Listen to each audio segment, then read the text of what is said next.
roi Nebuchadnezzar fit une statue d'or dont la hauteur était de 60 coudées et la largeur de 6 coudées. Il la dressa dans la vallée de Dura, dans la province de Babylone. Puis le roi Nebuchadnezzar envoya des messagers pour rassembler les satrapes, les intendants, les gouverneurs, les conseillers, les trésoriers, les jurisconsultes, les juges et tous les magistrats des provinces, afin qu'ils se rendent à la dédicace de la statue que le roi Nebuchadnezzar avait dressée. Alors se rassemblèrent les satrapes, les intendants, les gouverneurs, les conseillers, les trésoriers, les jurisconsultes, les juges et tous les magistrats des provinces pour la dédicace de la statue que le roi Nebuchadnezzar avait dressée. Ils se tenaient debout devant la statue que le roi Nebuchadnezzar avait dressée. Et un héros cria à haute voix en disant: « On vous fait savoir, ô peuple, nations et hommes de toutes langues, au moment où vous entendrez le son du corps du chalumeau, de la guitare, de la sambuc, du psalterion, de la cornemuse, de toutes sortes d'instruments de musique, vous vous jeterez à terre et vous adorerez la statue d'or que le roi Nebuchadnezzar a dressée. » On va arrêter là. Et ce passage, en fait, il nous parle de la base de pourquoi on est autant combattu en tant qu'enfant de Dieu. Parce que là, en fait, on voit le roi Nebuchadnezzar qui a envoyé son gouvernement, les satrapes, les intendants, tout ça, les personnes qui étaient haut placées dans le royaume de Babylone, donner un décret. Et le décret, c'était adorer la statue. Et la cause des soucis qu'auront eu les compagnons de Daniel, c'est qu'ils ont refusé ce décret. Et aujourd'hui, le même décret nous est encore envoyé.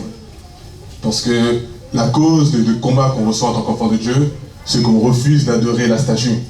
Parce que le son de l'accord, le son qui allait être émis, et ce son est toujours émis au jour d'aujourd'hui. Le son, le péché, la tentation, la séduction. Et ça résonne tous les jours dans nos vies. À chaque instant, ça sonne, ça sonne. Et si on lâche, on se prosterne devant cette statue. Et c'était de là que le souci et les combats avaient commencé pour les compagnons de Daniel. Et ce passage, je l'ai lu ce matin en plus, je pense. Et il m'a parlé. Et je me suis rendu compte que tant qu'on tient bon, tant que ce son, on ne s'y soumet pas, on est encore sur le bon chemin. Parce qu'on va continuer au 6, il dit: quiconque ne se jettera pas à terre et n'adorera pas sera jeté à l'instant même au milieu de la fournaise du feu ardent. C'est pourquoi, au moment même où tous les peuples ont entendu le son du corps, le chalumeau, de la guitare, de la sambuc, du psalterion et de toutes sortes d'instruments de musique, tous les peuples, les nations et les hommes de toutes les langues se jetèrent à terre et adorèrent la statue d'or que le roi avait dressée. On voit là le plan de l'ennemi pour nos vies. C'est qu'on adore, qu'on se prosterne. C'est pour ça que les fois qu'on entend, ouais, il est tombé, il est tombé. Le Seigneur, lui, il voit les choses comme si tu t'étais prosterné devant cette statue. Et c'est pour ça qu'il faut qu'on reste debout, qu'on tienne bon. Tant qu'il y a ces combats, tant qu'il y a ce son qui résonne, mais qu'on ne s'y soumet pas, on est encore sur la bonne voie. Et jusqu'à notre retour, jusqu'au retour du Seigneur plutôt, jusqu'à notre départ pour nous, ce son il va continuer à frapper, de plus en plus fort, de plus en plus violemment. Des fois c'est tellement violent qu'on pense devenir fou. On est sur le bon chemin. Et on va continuer rapidement. Alors à ce même moment, certains Chaldéens s'approchèrent et accusèrent les Juifs. Alors la parole nous dit que sur le camp, on est ces Juifs-là. Et on est accusé de toutes sortes, on est accusé de plein de choses. Mais il faut qu'on tienne bon. Et on continue, il dit, et il parlait et dit au roi Nebuchadnezzar: roi, vis éternellement. Toi-même, ô roi, tu as pris un décret d'après lequel tout homme qui entendrait le son du corps, du chalumeau, de la guitare, de la sambuc, du psalterion, de la cornemuse, de toutes sortes d'instruments de musique devrait se jeter à terre et adorer la statue d'or. Et que quiconque ne se jetterait pas à terre ne l'adorerait pas, serait jeté au milieu d'une fournaise de feu ardent. Or, il y a certains juifs que tu as établis sur les affaires de la province de Babylone, Shadrach, Meshach et Abednego. Ces hommes-là, ô roi, ne tiennent aucun compte de ton décret. Ils ne servent pas tes dieux et n'adorent pas la statue d'or que tu as dressée. Tant qu'on garde la parole du Seigneur, tant qu'on met en pratique la parole du Seigneur, on ne se prosterne pas devant cette statue. Et pour cette raison, on est la cible de l'ennemi. On vit nos vies, on rigole, on est avec nos familles, mais dans le monde des ténèbres, eh ben, ils se rendent compte, ils savent qu'il y en a qui n'ont pas observé ce décret. Continuons à ne pas observer ce décret. C'est dur, mais c'est possible avec notre Dieu. Et on va finir rapidement au 13. Alors le roi Nebuchadnezzar, saisi de colère et de fureur, ordonna qu'on amène Shadrach, Meshach et Abednego. Et ces hommes furent amenés devant le roi.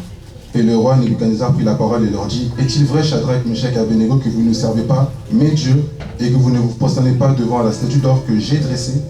Maintenant, si vous êtes prêts, au moment où vous entendrez le son du corps, du chalumeau, de la guitare, de la corde sambuc, du psalterion, de la cornemuse et de toutes sortes d'instruments de musique, vous vous jetterez à terre si vous adorez la statue que j'ai faite.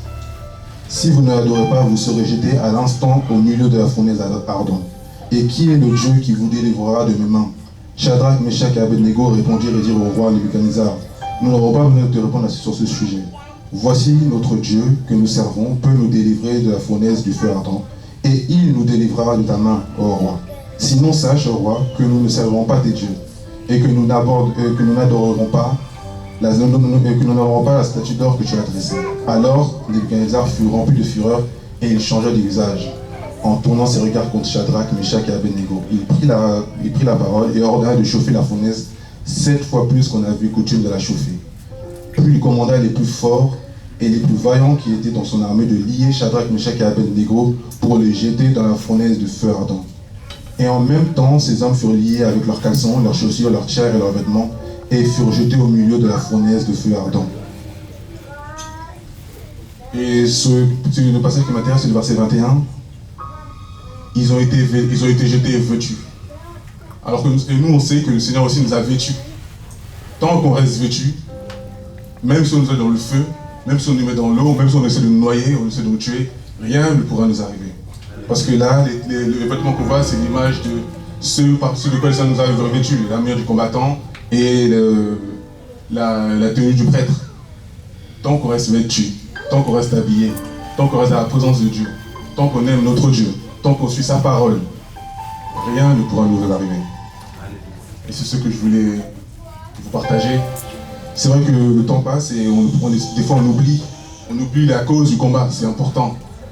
Et la cause du combat, la base, c'est le fait qu'on a refusé de se conformer au siècle présent. C'est le fait qu'on refuse le péché, l'idolâtrie. On refuse cela, c'est ça la cause. Il ne faut jamais oublier cela. Tout ce qui est fait par l'ennemi pour nous atteindre, c'est pour qu'on se prosterne à nouveau. Mais par la puissance de notre Dieu, on reste debout. Amen. Silence,